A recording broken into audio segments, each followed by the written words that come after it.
तो इस एनिमे की शुरुआत में हम देखते हैं कि हमारा मेन कैरेक्टर का किसी ट्रक के साथ एक्सीडेंट हो चुका है और वो जमीन पर पड़े पड़े सोच रहा था कि आखिर उसके साथ ऐसा क्यों हुआ और उसकी ज़िंदगी इतनी ख़राब क्यों हुई चल रही है। इसके बाद हम देखते हैं कि उसको हॉस्पिटल के अंदर लाया जाता है और वो अपने आप से बात कह रहा होता कि चलो इस ज़िंदगी से जीने की जगह मैं मर ही जाता हूँ, क्योंकि ये ज़िंदगी कुछ खास नहीं है। मैं एक 80 किलो का इंसान हूँ जिसके पास कोई भी काम धंधा नहीं है सिवाय खाने पीने के।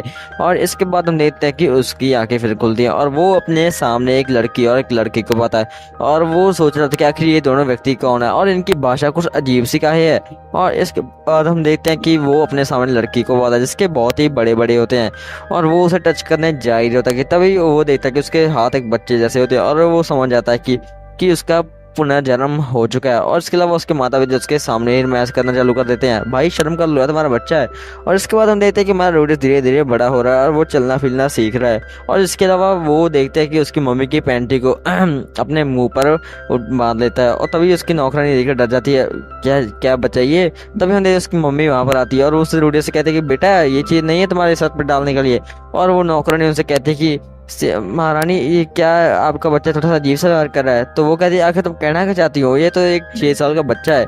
तो वो कहती है हाँ सॉरी मुझसे गलती हो गई। इसके बाद हम देखते हैं कि हमारा रूटिस धीरे धीरे बड़ा हो चुका है और वो अपने पिता को बाहर क्या कहते हैं उसको, हाँ स्वॉर्ड की फाइटिंग करते देख रहा था और वो स्वॉर्ड चलाने में काफी माहिर बनता है। इसके अलावा हम देखते हैं कि वो नीचे गिर जाता है और उसकी मम्मी उसको ठीक करने के लिए अपना हीलिंग मैजिक यूज करती है। और पहले तो हमारे मेन कैरेक्टर को विश्वास नहीं होता, पर जब वो आंखों से देखता है कि जादू भी होता है और वो समझ आता है कि वो एक जादू की दुनिया में आ चुका है। इसके बाद हम देखते हैं हमारा मेन कैरेक्टर थोड़ा सा और बड़ा हो चुका है और वो चलना फिरना सीख ही गया है। इसके बाद हम देखते हैं वो संदूक में से एक बुक को निकालता है जिस बुक में जादू करने के सभी स्टेप को लिखा होता है और वो उस बुक को पढ़कर बहुत सारी जानकारी भी ठीक कर लेता है कि जादू कैसे किया जाए, क्योंकि जादू करने के सिर्फ दो ही तरीके हैं, एक मंत्र पढ़ना और बिना मंत्र पढ़े अपने अंदर की शक्ति को बाहर निकालना। और उसे समझ नहीं आ रहा कि उसके माता पिता की जीन्स में ऐसी कोई शक्ति थी कि वो बिना मंत्र के जादू कर सकता है कि नहीं। और फिर वो इसका ट्राई करता है और वो मंत्र पढ़कर एक अपना जादू करता है और वो वाटर बॉल को सामने लेता है, जिसे देख के वो बहुत खुश होता है कि उसने जादू करना इतनी छोटी उम्र में सीख लिया है। और वो बेहोश हो जाता है क्योंकि जादू करने के लिए बहुत सारी एनर्जी लगती है। इसके बाद हम देखते हैं कि वो अपना बहुत सारा टाइम जादू करने में ही व्यतीत करता है और वो धीरे धीरे बहुत ही बढ़िया जादू करना सीख ही जाता है और इसी के साथ ही वो बहुत ही बढ़िया जादूगर बन ही रहा था। इसके बाद हम देखते हैं कि वो अपने माता पिता के साथ भी इसकी बहुत सारी जानकारी इकट्ठी कर लेता है क्योंकि उसे ये काम करने में बहुत ही ज़्यादा मज़ा आ रहा था और वो बिना मंत्र पढ़े अपना जादू कर पा रहा था। इसके बाद हम देखते हैं कि उनके माता पिता की कुटाई चल हो जाती है और इसके बाद तुम सुन सकते हो। इसके बाद हम देखते हैं कि उसका डैड बॉब बाहर अपनी स्वॉर्ड से ट्रेनिंग कर रहा होता है और बहुत सारी लड़कियां उसे देखकर हंस भी रही होती हैं। इसके बाद हम देखते हैं उसके मुंह पर एक पानी की बॉल आकर गिरती है और वो देखता है कि आखिर ये बॉल आई कहाँ से। तब हम देखते हैं कि घर के अंदर हमारा रूडियस अपने जादू की प्रैक्टिस कर रहा होता है और वो समझ जाता है कि उसको वाटर को कैसे शूट करना है और ये करने के लिए बहुत सारा काम करने की जरूरत नहीं है, बस थोड़ी सी प्रैक्टिस और आप इसमें माहिर हो जाओगे। तब हम देखते हैं कि वो एक बुक में से स्पेल पढ़ता है और वो स्पेल 2nd लेवल का होता है, मतलब एस रैंक का, और वो इस जादू का यूज करके अपने घर की सारी दीवारें उड़ा देता है। तभी हम देखते हैं उसके माता पिता वहां पर आते हैं और वो कहते हैं रूडियस तुम ठीक तो हो ना। तभी वो देखते हैं कि रूडियस तो बिल्कुल ठीक होता है पर उनकी घर की दीवार पूरी खराब हो चुकी थी और हमें पता चलता है कि उसके पास बुक भी पड़ी थी और उसकी मॉम उसे कहती है कि रूडियस क्या तुमने ये किया। और उसकी स्माइल थोड़ी सी अजीब सी जैसे देख के रूडियस की सोच रहा था कि क्या ये मुझे फिर से मारने वाले हैं, क्या मैंने गलत जादू यूज कर लिया। तो उसकी मॉम से कहते हैं कि हाँ मेरा बेटा तू बनेगा जादूगर। और वो अपने पति से कह रहे होते हैं कि बॉब चलो ना हमें से जादूगर बनाते हैं, आप इसके लिए कोई टीचर ले आ सकते हैं। तो बॉब का तो कुछ और ही ज्यादा था क्योंकि वो हमारे रूडियस को एक स्वॉर्ड्समैन बनाना चाहता था। इसके बाद हम देखते हैं कि वो फाइनली उसके लिए एक जादूगरनी का अरेंजमेंट भी कर देते हैं जो उसकी मास्टर बन सकती है। और रूडी सब मन में सोच रहा होता कि उसकी जादूगर मतलब उसका टीचर तो एक बहुत ही बूढ़ा इंसान जो एक्सपीरियंस वाला कोई होगा ना। तब हम देखते हैं उनके सामने एक 8 साल की लड़की है आगे खड़ी जाती है। तो वो बताती है कि मेरा नाम रॉक्सी है और मैं इस लड़के की टीचर बनना चाहती हूँ। तो वो कहते हैं अच्छा तो आप हैं। तो वो सोच रहे थे कि इस छोटे लड़के के लिए जादू करना थोड़ा सा मुश्किल हो सकता है, पर कोई बात नहीं मैं इसे सिखा दूंगी। इसके बाद हम देखते हैं कि वो रूडियस को जादू के अलग अलग टाइप बताने लगते हैं कि जादू 3 प्रकार का होता है और इसे करने के लिए बहुत सारे तरीके भी हैं, तुमने तो सिर्फ 2 ही सीखे हैं। इसके बाद वो हमारे रूडियस को अपनी वाटर स्प्लैश का जादू दिखाती है और वो उसकी स्पीड को ज्यादा है जिसके कारण वो पेड़ को तोड़ देती है। और हमारा रूडियस कहता है कि ये पागल लड़की क्या किया, ये मेरी माँ ने बहुत मुश्किल से उगाया था। और वो घबरा जाती है और वो फिर अपनी हीलिंग मैजिक का यूज़ करके उस पेड़ को ठीक कर देती है, जिसे देख के हमारा रूडियस काफ़ी इंप्रेस होता है। और इसके बाद हम देखते हैं कि हमारे रूडियस भी जादू का ट्राई करता है और वो फिर से अपनी वाटर स्प्लैश का यूज़ करता है और बिना वो उसके सामने बिल्कुल ही आधा मंत्र पढ़ता है। और रॉक्सी से कहते हैं कि रूडियस तुमने सिर्फ आधा मंत्र पढ़ा। तो रूडियस से बताता है कि मैं बिना मंत्र पढ़े अपना जादू यूज़ कर सकता हूँ, सच्चाई तो यही है। और ये सुन के रॉक्सी थोड़ी शॉक हो जाती है और कहती है हाँ ये तो बढ़िया बात है, ये मेरे लिए भी काफ़ी लाभदायक प्रूफ हो सकता है। और इसके बाद हम देखते हैं कि उसकी मॉम वहाँ पर आती है और वो रॉक्सी से कहती है रॉक्सी तुम थोड़ा सा अंदर आओगी, हमें तुमसे थोड़ी सी बात करनी है, क्योंकि हम तुम्हारे बारे में थोड़ा सा और जानना चाहते हैं कि आखिर तुम कहाँ से हो, तुम्हारा काम कैसा चलता है। शुरुआत में हम देखते हैं हमारे मेन कैरेक्टर के माता पिता का फ्यूनरल और वहाँ पर सब लोग होते हैं एक्सेप्ट हमारा मेन कैरेक्टर खुद। और हमारा मेन कैरेक्टर क्या कर रहा होता है, घर पर बैठ के हिला रहा होता है सीरियसली। तब हम देखते हैं वहाँ पे 2-3 गुंडे आकर उसे घर से बाहर निकाल देते हैं और उसकी अच्छी पिटाई भी कर देते हैं। इसके बाद हमारा मेन कैरेक्टर जाते हुए सोच रहा होता है कि आखिर मैंने ऐसा क्या किया था भाई कि मुझे घर से बाहर निकाल दिया। तभी वो देखता है कि उसके सामने एक लड़की को 2 मुंडे छेड़ रहे होते हैं। तभी वो उसको बचाने के लिए आगे बढ़ता है पर तभी उसका एक ट्रक से एक्सीडेंट हो जाता है और फिर वो प्रेजेंट में आ जाता है, जहाँ पे वो सोच रहा होता है कि सपना था, ठीक है ठीक है, मैं जल्दी से इन पुतलों को भी काबू करना सीख जाऊंगा। पर मेरे जादू की काम करने की अभी भी इच्छा उतनी नहीं है जितनी रॉक्सी की है। तभी वो देखता है कि पास वाले कमरे में से अजीब सी आवाज़ें आ रही होती हैं। तभी वो जाकर देखता है कि वो आवाज़ें किसी और की नहीं, रॉक्सी की होती है। रॉक्सी क्या कर रही होती है मैं नहीं बताने वाला, खुद देख लो भाई क्या कर रही है। और ये देखकर हमारा मेन कैरेक्टर काफ़ी ज़्यादा एक्साइटेड हो जाता है। इसके बाद वो बताता है कि रॉक्सी को आए हुए 6 महीने हो चुके हैं और हमने काफ़ी सारी रातें साथ में बताई हैं काम करने के लिए जादू का। और रॉक्सी से बताया जैसे कि तुम्हें पता है कि पिछले जन्म में मतलब पुराने समय में कई सारे मॉन्स्टर आम घुमा करते थे, पर अब वो नहीं है क्योंकि इंसानों ने उन सबको मार दिया है, पर अभी थोड़े बहुत ही बचे हैं। इसके अलावा इंसान और राक्षस के बीच की लड़ाई बहुत ही पुराने समय से चली आ रही है, तुम्हें तो ये पता भी नहीं होगा। इसके अलावा वो बताते हैं कि मैं भी एक मॉन्स्टर हूँ, पर मैं ऐसे नहीं कि जो बंदों को खाऊंगी मतलब ह्यूमंस को खाऊंगी। और इसके अलावा वो बता रहे थे कि अगर तुम्हें अजीब से बाल वाला कभी भी कोई व्यक्ति दिखाई दे तो वहां से भाग जाना, क्योंकि वो तुम्हें मार डालेगा और साथ ही साथ वो तुम्हारी फैमिली को भी खत्म कर देगा। तो हमारे मेन कैरेक्टर को इससे क्या ही फर्क पड़ना था। इसके बाद हम देखते हैं हमारा मेन कैरेक्टर रॉक्सी के साथ काफी ट्रेनिंग कर रहा था और रॉक्सी को भी 1.5 साल हो चुका था यहाँ पर आए हुए, और पर अभी भी उसका स्वॉर्ड में हाथ कच्चा ही था। इसके बावजूद भी हमारा मेन कैरेक्टर बढ़िया बंदा जा ही था, पर अभी भी उसको अपनी पुरानी जिंदगी के कई सारे बेकार सीन्स याद आ रहे, जिसके कारण वो अभी भी डर रखा था और वो अपने घर से बाहर तो बिल्कुल भी नहीं जाता था। तभी हम देखते हैं वहाँ पे रॉक्सी आती है और कहती है भाई तुम ठीक हो ना बच्चे। तो वो कहता है कि हाँ मैं ठीक हूँ, और रॉक्सी इसको बताने लगता है तुम्हें डरने की कोई जरूरत नहीं है क्योंकि मैं तुम्हारे साथ हूँ अभी। तो वो बताने लगते हैं कि हाँ मैं थोड़ी देर में जाने वाली हूँ, मतलब थोड़े दिनों में, क्योंकि तुम मेरे से ज़्यादा जादू सीख रहे हो। इसके अलावा मुझे लगता है कि तुम मुझे बहुत ही जल्दी सरपास भी कर दोगे क्योंकि तुम्हारे जादू का लेवल नेक्स्ट लेवल ही है।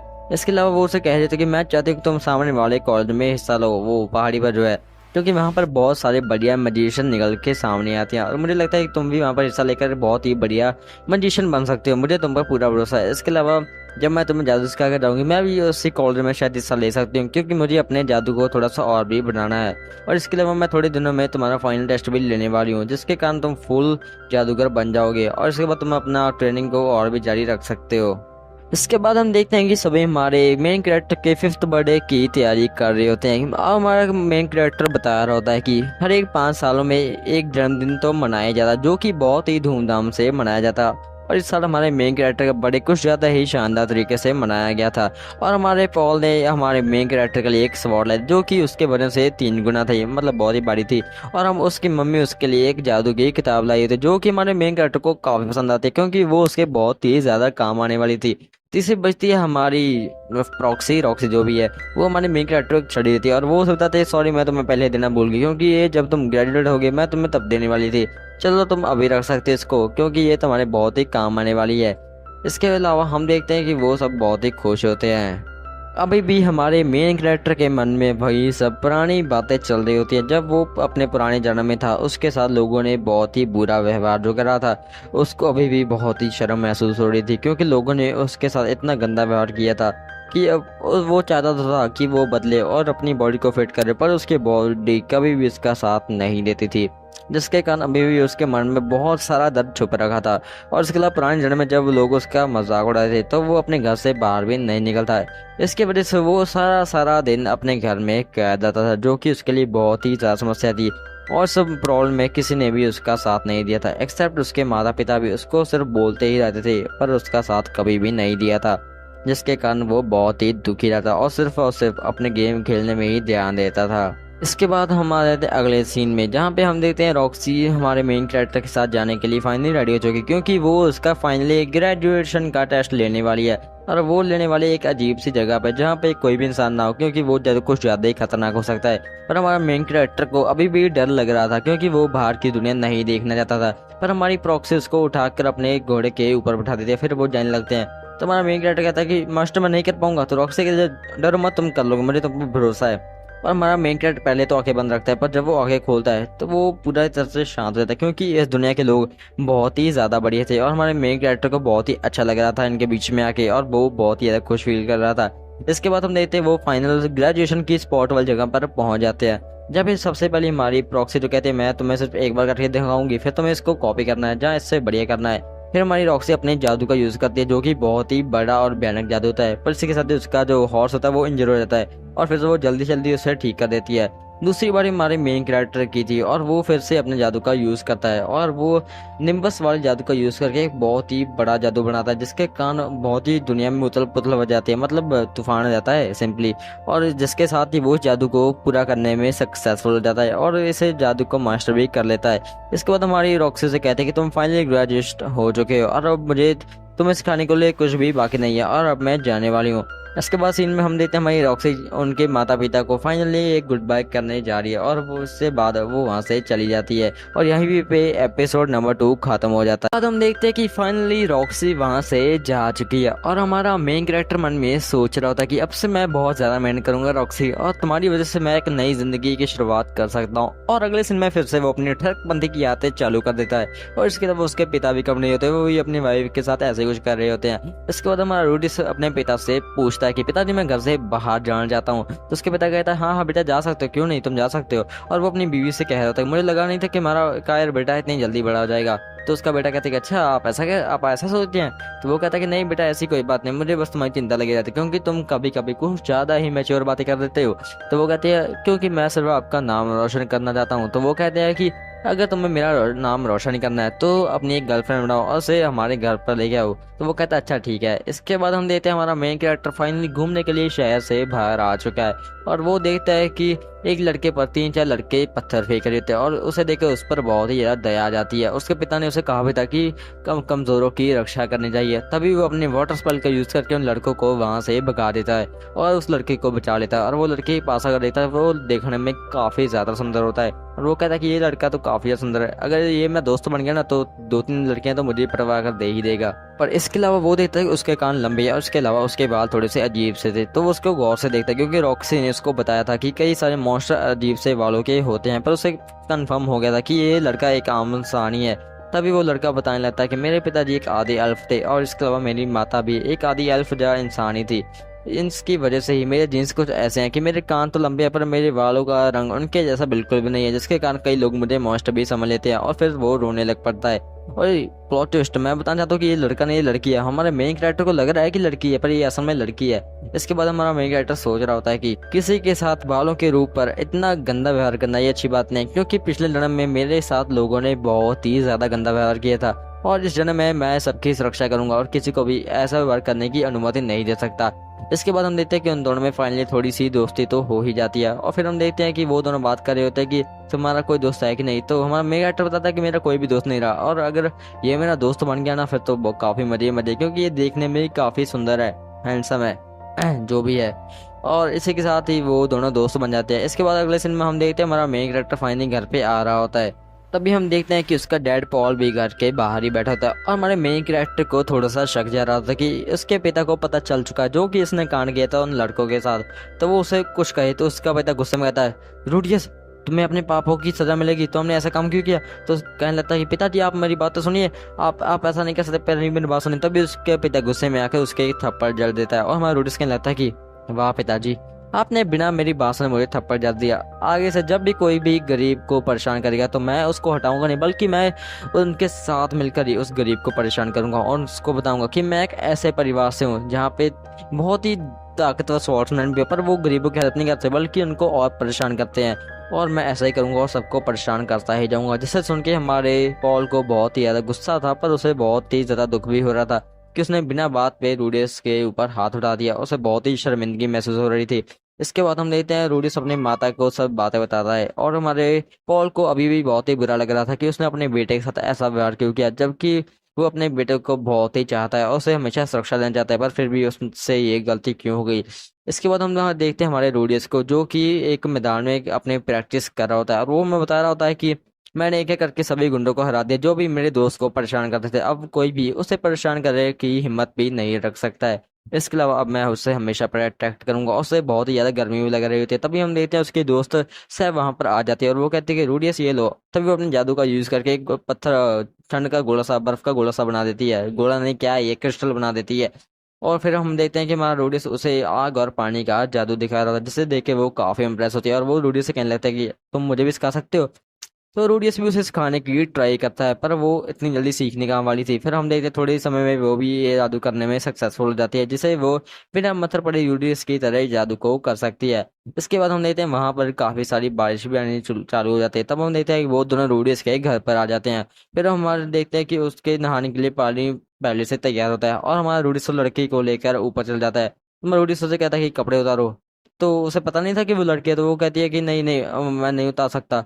तो वो कहता है कि कपड़े उतारो चुपचाप, और उसके धक्के से कपड़े उतार देता है। और फिर वो देख के शौक हो जाता है कि ये कोई लड़का नहीं बल्कि ये एक लड़की है। उसकी फट जाती है, उससे एक बहुत ही बड़ी गलती हो गई है। तो सैब वहां से रोकर भाग जाती है। और तब हम देखते हैं कि उसके पिता उससे कहने लगता है, रूडियस बेटा तुमने ये काम क्यों किया। और वो अपने मन में सोच रहा था कि अब मुझे रूडियस से थोड़ी सी आराम से बात करनी होगी, मैं पहली वाली गलती नहीं कर सकता। तो रूडियस से कहना था, सॉरी पिताजी, मुझे पता नहीं था, मुझे लगा था कि वो एक लड़का, और इसके अलावा उसने मुझे बताया नहीं है कि वो लड़की है। तो इसी के साथ ये एपिसोड नंबर 3 यहीं पे खत्म हो जाता है। एपिसोड 4 की शुरुआत में हम देखते हैं कि हमारी जेनिथ प्रेग्नेंट हो चुकी है। बहुत ही खुशी की बात है, बहुत ही ज्यादा। इसके अलावा इनकी नौकरानी भी प्रेग्नेंट हो चुकी है। वाह, किसने किया है, किसने किया, हाँ हाँ सही कैसे मारा, ये किया है हमारे पॉल ने। सॉरी सॉरी जेनिथ, तो ये गलती से हो गया। और इसके अलावा पॉल की पिटाई तो होनी ही थी। इसके बाद हम देखते हैं जेनिथ से उससे पूछ रही है, तो बताओ लीसा तुम कहाँ जाने वाली हो। कहीं नहीं, मैं अपने गाँव में जाऊंगी। अच्छा, गाँव में 1 मंथ की दूरी पर। अब मैं क्या कर सकती हूँ, मेरे पास कोई ऑप्शन नहीं है। और ये सुन के हमारे मेन कैरेक्टर को लीसा के लिए काफी ज्यादा बुरा लग रहा होता है, क्योंकि उसे पता था कि लीसा अगर चली गई तो उनके काम, घर का जो काम होता है वो कौन करेगा। मॉम तो बिल्कुल नहीं करने वाली, क्योंकि उनके बेबी होने वाला है, तो काम तो बहुत ही बढ़ेगा। इसके अलावा वो नहीं चाहता कि लीसा इतनी जल्दी वहां से चली जाए, क्योंकि उनके साथ थोड़ा सा उसका फैमिली वाला रिलेशन सा हो गया था। और वो चाहता है कि लीसा घर में रहे, क्योंकि उसकी सभी पोले जो सीक्रेट बातें हैं वो लीसा को पता ही है, और उन्होंने कभी भी उसके पेरेंट्स को नहीं बताई है। इसलिए हमारा मेन कैरेक्टर अपनी मॉम से कहता है कि मॉम, मुझे पता है कि ये डैड की गलती है, क्योंकि उन्होंने लीसा को फोर्स किया था कि वो उनके साथ करे, और उसे कहा था कि अपनी टांगें खोलो नहीं तो मैं तुम्हें घर से निकाल दूंगा। तो पॉल कहता है कि क्या झूठ झूठ बोल रही है। तो लीसा वो कहती है कि चुप रह, तेरी गलती है सब। और लीसा पूछती है, लीसा क्या ये सच है। तो लीसा कहती है, नहीं नहीं मैडम, ये सच नहीं है। तो वो कहती है, अच्छा मुझे पता चल गया, तुम ये सच सामने सबके सामने नहीं बोलना चाहती, कोई बात नहीं, अब तुम भी हमारे साथ ही रहोगी। और ये सुन के हमारा मेन कैरेक्टर काफी खुश हो जाता है कि उसकी बात घर में मान ली गई है और लीसा फिर से घर में ही रह सकती है। इसके बाद हम देखते हैं कि पॉल हमारे मेन कैरेक्टर के साथ थोड़ा सा कुछ ज्यादा ही हार्श ट्रेनिंग करनी शुरू कर देता है। अपना गुस्सा भी निकालना है, भाई झूठी कहानी बनाई है तूने यार। इसके अलावा हमें पता चलता है कि हमारी नौकरानी की तड़प कुछ ज्यादा ही बढ़ रही थी, क्योंकि वो रोज रात को हमारे जेनिथ और पॉल की आवाज सुनती थी, और इसके लिए उसका भी मन करता था कि वो उनके साथ करे, क्या करे। और इसके अलावा हमारी लीसा बता रही थी कि मैंने कभी भी एक्सपेक्ट नहीं किया था कि ये शैतान जैसे जिगने वाला बच्चा मेरी हेल्प करेगा। अब मैं फैसला कर चुकी हूँ कि अब मैं अपनी सारी जिंदगी मास्टर रूडियस की सेवा करूंगी, और अपने होने वाले बच्चे को भी मास्टर रूडियस की सेवा में लगा दूंगी, और सारी उम्र इनका एहसान चुकाने का काम करूंगी। इसके बाद हम देखते हैं कि उनके घर पर फाइनली 2 बेबीज हो चुके हैं, और एक लड़का एक लड़की है। ये पता नहीं कौन कौन है, मुझे नहीं पता। और हमारा पॉल तो उनसे फिर से वही बच्चों वाले रास्ते कर रहा है, जिसे देख के हमारे मेन कैरेक्टर को काफी चिढ़ हो रही होती है। इसके बाद हम देखते हैं हमारा मेन कैरेक्टर और पॉल फाइनली एक और बैटल कर रहे होते हैं, और वो ट्रेनिंग कर रहे होते हैं कि तभी हमारा पॉल जो होता है वो फिर से अपर हैंड में आ जाता है, और वो अपनी स्पेशल स्वॉर्ड फिर से दिखाने लग जाता है। और हमारे मेन कैरेक्टर को बहुत ही गुस्सा आ रहा है, क्योंकि वो जादू में तो अच्छा है पर उसे स्वॉर्ड चलाने बिल्कुल भी पसंद नहीं है। इसके अलावा हमारा मेन कैरेक्टर फाइट में ही अपनी जादू का यूज भी कर देता है, पर फिर भी पॉल उसको आसानी से हरा देता है। तो वो उससे कहने लगता है कि बेटे ऐसा नहीं होगा, तुम ऐसा नहीं बढ़ोगे बड़े आदमी, तुम्हें सिग्मा बनना चाहिए। तो वो कहता है कि अच्छा, आपके जैसा अपनी वाइफ को चीट करना ये सिग्मा बनती है, भैन के लंड औकात में। उसके पापा उससे कहता है कि अच्छा रूडी से मुझे बता, तुम लड़कियां पसंद नहीं है? अरे देखो भाई कितनी सुंदर है देखने में यार, देखो ना कितनी सुंदर है। तो वो कहता है कि अच्छा डैड, आपके बारे में कुछ भी नहीं कह सकता। तो वो कहता है मुझे पता है बेटा, तुम्हें वो सिल्की पसंद है। हाँ मुझे पसंद है, पर क्या करे, वो बच्ची है अभी, अब जब बड़े होंगे तब हम शादी करेंगे। तो वो कहता है कि अच्छा ऐसी बात है क्या? तो हमारा मेन कैरेक्टर मन में सोच रहा है भाई बहुत ही कमीना इंसान है, क्योंकि हमारे मेन कैरेक्टर के अंदर उसकी जो पर्सनैलिटी है ना पिछले जन्म वाली, वो अभी भी उसके अंदर ही थी, जिसके वजह से वो उनकी सभी बातें आसानी से समझ लेता था। और उसे भी पॉल की कमीनी पंती कुछ ज्यादा ही पसंद थी, क्योंकि वो खुद ही बहुत बड़ा कमीना है। हाँ हमारा मेन कैरेक्टर बहुत बड़ा कमीना है भाई ये। फिर हमारा पॉल उसके स्कूल के बारे में पूछता है कि तुम स्कूल में जाना चाहते हो कि नहीं? तो रूड्स कहता है स्कूल, हाँ स्कूल में। तो उसका पापा कहता है कि नहीं बेटा, अगर तुम्हारी मर्जी है तो तुम स्कूल में जा सकते हो, क्योंकि स्कूल में कुछ ज्यादा अमीर लौंडे आते हैं और तुम्हारे जैसे कि तो टिकने भी नहीं देंगे और तुम्हें काफी ज्यादा परेशान करेंगे। इसके बाद हम देखते हैं हमारा मेन कैरेक्टर एक गार्डन में बैठा होता है और वो सिल्वी का ही इंतजार कर रहा होता है। सिल्वी उसे पूछती है आज हम क्या करने वाले हैं? तो हमारा मेन कैरेक्टर कुछ अजीब सा ही मुंह बना रहा होता है और वो कह रहा होता है मुझे आज कुछ भी पसंद नहीं लग रहा, मेरी जिंदगी कुछ अजीब सी हो गई है, मुझे थोड़ा सा मजा कम ही आता है।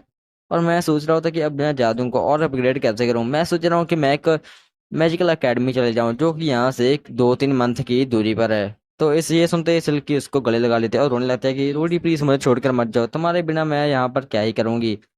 और रूडी कहता है अच्छा अच्छा ठीक है मेरी माँ, मैं नहीं जाऊंगा। तो रूडी मन में सोच रहा होता है कि यार इतनी सुंदर लड़की को छोड़ के जाऊंगा तो कहाँ जाऊंगा, इतनी बढ़िया लड़की यार, मैं तो इसके छोड़ के नहीं जाने वाला कहीं। और फिर हम देखते हैं वो अपने बेड पर वहीं पर अपना शुरू हो जाता है वही गंदे सीन यार। तो तभी उसका पिता आता है यार क्या कर रहा है मेरे बेटे? तो पिताजी यहाँ पर क्या कर, चले जाइए यहाँ से। तभी वो कहता है कि ये देखो तुम्हारी लेटर है। लेटर? तभी वो पढ़ के देखता है कि ये रॉक्सी का लेटर होता है और वो उसे बता रहे होते हैं कि हे रूडियस कैसे हो, 2 साल हो गए हमें मिले हुए, मुझे याद है तुम मेरी पैंटी चुरा लिया करते थे और अब ये काम राजा का बेटा करता है, क्योंकि उन्होंने मुझे एक मास्टर के तौर पर हायर किया हुआ है और मैं जल्दी तुमसे मिलने वाली हूँ, क्योंकि मैंने तुम्हारी तरह सभी जादू को मास्टर करना सीख लिया और इसके अलावा मैंने जो तुम्हें जादू सिखाया था उसको परफेक्टली मास्टर कर लिया और अब हम जल्दी एक फाइट भी कर सकते हैं।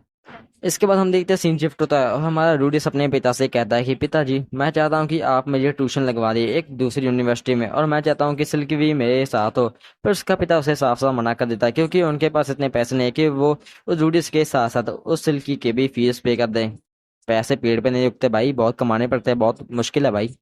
इसके बाद हम देखते हैं कि हमारे रूडियस उसे कहता है कि आप मेरी एक जॉब लगवा दीजिए। तो उसका पता है जॉब, अच्छा ठीक है ट्राई करता हूँ। तब इसके बाद के सीन में हमें दिखाया जाता है कि एक बीस्ट वहां पर आता है जो कि आधा इंसान और आधा जानवर सा, जिसे बीस्ट कह सकते हैं आप। और वो रूडियस को लेने आया होता है। तभी हम देखते हैं पॉल हमारे रूडियस पर हमला करता है और वो रूडियस को एकदम से बेहोश कर देता है। और जब रूडियस को होश आता है तो वो अपने आप को एक बैलगाड़ी के अंदर पाता है और वो समझ आता है कि वो फाइनली एक जॉब के लिए निकल चुका है उस बीस्ट के साथ। और यहीं पे एपिसोड नंबर 4 खत्म हो जाता है। इसके बाद हम देखते हैं कि हमारा मेन कैरेक्टर और वो बीस्ट वहां पे जाने के लिए निकल चुके हैं और हमारे बीस्ट जिसका नाम ग्लिन होता है वो हमारे मेन कैरेक्टर को एक लेटर देते हैं जो कि उसके बाप पॉल ने लिखा था, निकम्मे ने। और हमारा मेन कैरेक्टर उसे पढ़ना चालू करता है, बेटा तुम्हें डरने की कोई बात नहीं है, मैं तुम्हारे साथ इस बीस्ट को इसलिए भेज रहा हूँ क्योंकि ये तुम्हारी सुरक्षा भी करेगी और इसी के साथ तुम इसे भी कुछ ना कुछ सिखाई देना। इसके साथ ही तो मैं तुम्हें ऐसी जगह पर भेज रहा हूँ जो कि एक कॉलेज है और वहाँ पे जाके तुम एक स्टूडेंट को समझाने वाले हो, मतलब पढ़ाने वाले हो, और ये कोर्स 5 साल का होगा और इसी के साथ ही तुम वहां पर जाके एक अच्छी खासी अर्निंग भी कर सकते हो। और यहाँ पे भेजने का मेन मकसद यही है कि तुम सिल्वी से दूर रहो, क्योंकि वो अपने पैरों पर खड़ा नहीं उतरेगी अगर तुम उसके पास रहोगे। और ये सुनकर हमारे मेन कैरेक्टर को काफी गुस्सा आ रहा होता है। इसके अलावा हम देखते हैं कि वो फाइनली उस जगह पर पहुंच चुके हैं और वहां पे हम देखते हैं कि उसके सामने एक बंदा आता है जो कि उसी शहर का मेयर होता है। और इसके अलावा वो उसे बताने लगता है कि मैं हूँ फिलिप फॉल गेरेट। गेरेट क्या नाम है भाई ये? और वो कहने लगता है कि मैं तुम्हारे पॉल का कजन ही हूँ। और ये सुन के हमारे मेन कैरेक्टर को तो काफी खुशी होती है, चलो अच्छा है इसका भाई है, मतलब मैं एक फैमिली में आया हूँ। इसके बाद वो उसे बताना रहता है कि सुनो बेटा, तुम्हें एक ऐसी बच्ची को पढ़ाना है जो कि मेरी बेटी तो है पर वो थोड़ी सी मनमौजी भी है और इसके अलावा वो अपनी ही मर्जी करती रहती है, तो तुम थोड़ा सा संभल के रहना। इसके बाद हमारा मेन कैरेक्टर उसे कह रहा होता है कि डरने की कोई बात नहीं है, मैं उसे आसानी से पढ़ा लूंगा। और कॉन्फिडेंस देख के फिलिप को थोड़ा सा हौसला हो जाता है कि उसकी बेटी के लिए फाइनली एक ट्यूटर तो मिल ही जाएगा। तब हम देखते हैं कि वो फाइनली उस लड़की के पास आ जाते हैं और हम पता चलता है कि उस लड़की का नाम होता है एरिस, मतलब लेडी एरिस जो भी है। और हमारा मेन कैरेक्टर उससे थोड़ा सा हाई हेलो करता है पर वो गुस्से में कहते हैं कि क्या तुम मुझे पढ़ाओगे बच्चे? तुम तो वैसे भी छोटे हो। तुम्हारा मेन कैरेक्टर कहने लगता है कि उम्र से कोई फर्क नहीं पड़ता, वैसे भी जो मैं कर सकता हूँ वो तुम नहीं कर सकती। और वो गुस्से में आके उसके एक थप्पड़ जड़ देती है, जिससे हमारा मेन कैरेक्टर काफी गुस्से में आ जाता है और वो भी उस लड़की के एक थप्पड़ लगा देता है। और वो उससे पहले कुछ कह पाता, वो लड़की उस पर टूट पड़ती है और उसे एक पंच पे पंच मारना चालू कर देती है, जिसके कारण हमारे मेन कैरेक्टर की हालत बुरी हो जाती है। वो अपने हवा वाले जादू का यूज करके वहां से भाग जाता है और वो मन में कह रहा होता है कि पॉल के बच्चे तुमने मुझे कहाँ फंसा दिया भाई। और इसके बाद हम देखते हैं कि वो हमारे फिलिप के पास आता है और वो उसे बताने लगता है कि अंकल हमें कुछ ऐसा करना चाहिए कि जिसके साथ उसका दिमाग पढ़ाई की ओर लग जाए। तो वो कहता है कि अच्छा बताओ हम क्या कर सकते हैं। तो वो उसे एक्ट के बारे में सुझाव देता है कि वो नकली एक्टिंग करेंगे, जिसके कारण उसकी बच्ची को पढ़ाई की अहमियत के बारे में समझ आ सकता है। इसके बाद हम देखते हैं कि हमारा रूडी से फाइनली अपने रूम में आ चुका है और वो सोने की कोशिश करता है। और इसके अगले सीन में वो हम देखते हैं कि हमारा रूडी से कार कोठरी में बंद होता है और वो एक क्या होता है, वो डब्बे के अंदर होता है, डब्बा ही होता है ना भाई, क्या होता है वो। और उसके साथ ही आयरिस भी होती है और वो उसे दिखाकर अजीब सा हंसने लगता है और आयरिस उसे कहती है कि कहाँ पर है, मुझे बताओ, खोलो मुझे। तब हमारा मेन कैरेक्टर उससे कहता है कि बेवकूफ लड़की, चलो अपनी रस्सी खोल लो, मैं तो अपने जादू से यूज करके इस रस्सी को खोल सकता हूँ, पर तुम क्या करोगी।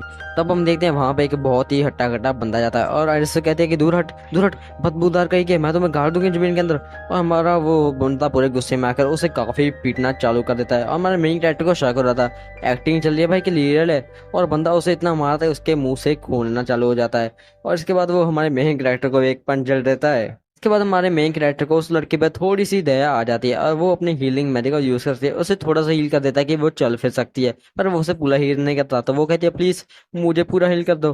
तो वो कहता है कि अपने आप को खुद कर लो ना, तुमने पढ़ाई नहीं की, अब इसकी सजा भी तुम ही भुगत सकती हो, मैं नहीं, क्योंकि मैं जादू करके यहाँ से निकलने वाला हूँ। तभी वो दोनों गुंडे आपस में बात कर रहे होते हैं कि अगर उन्हें थोड़ा सा और शोर मचाया तो उनका काम तमाम कर देना।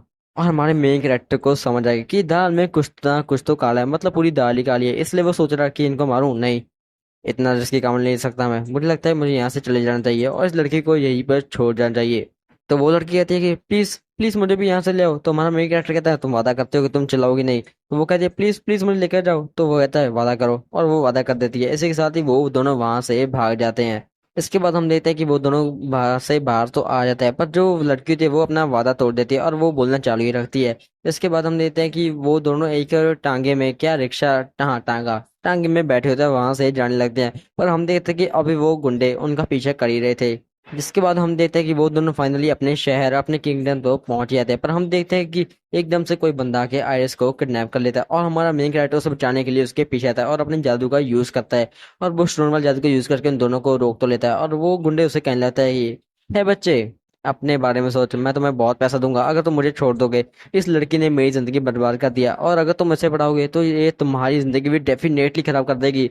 थोड़ा सा दिमाग लगाओ बच्चे, मैं तुम्हें बहुत पैसा देने वाला हूँ। पर हम मेन कैरेक्टर सोच रहा होता है कि क्या किया जाए। उसे पैसे के बारे में इतनी अहमियत तो नहीं थी, क्योंकि उसने अपना सारी जिंदगी अपने माँ बाप के टुकड़ों पर ही पला है और इसलिए वो सोच लेता कि अब मैं इसको बचाने ही वाला हूँ। इसके बाद हमारा मेन कैरेक्टर उनको आसानी से हरा तो देता है, पर हम देखते हैं कि उनमें से एक गुंडा वहां उसके सामने एक स्वॉर्ड फेंक देता है। तभी हम देखते हैं ग्रिल ने उनके पीछे आ रही होती है और इससे पहले कि स्वॉर्ड हमारे मेन कैरेक्टर को लगती तभी वहां पे एक ग्रिल आ जाती है और वो स्वॉर्ड को तोड़ देती है। और इसी के साथ ही वो अपने जादू का यूज करके वहां पे जो भी बंदा मौजूद है उसका सर तोड़ देती है।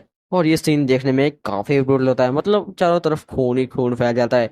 और हमारा मेन कैरेक्टर ये देखकर शॉक हो गया था कि ये क्या हो रहा है। और हम देखते हैं कि वो खून के ऊपर ही बैठा होता है। हमारे गिनर से पूछते हैं कि और कोई बाकी है क्या। तो हमारा मेन कैरेक्टर कहता है नहीं, तुमने सबको हरा दिया है। इसके बाद हम देखते हैं कि वो फाइनली अपने किंगडम में पहुंच चुके हैं और जो जिसने गद्दारी की थी महाराजा उसे भी किडनैप कर लेता है। और हमारी जो आइरिस होती है वो भी हमारे मेन कैरेक्टर को अपने टीचर के तौर पर रखने के लिए फाइनली राजी हो जाती है। और यहीं पे एपिसोड नंबर 5 खत्म हो जाता है।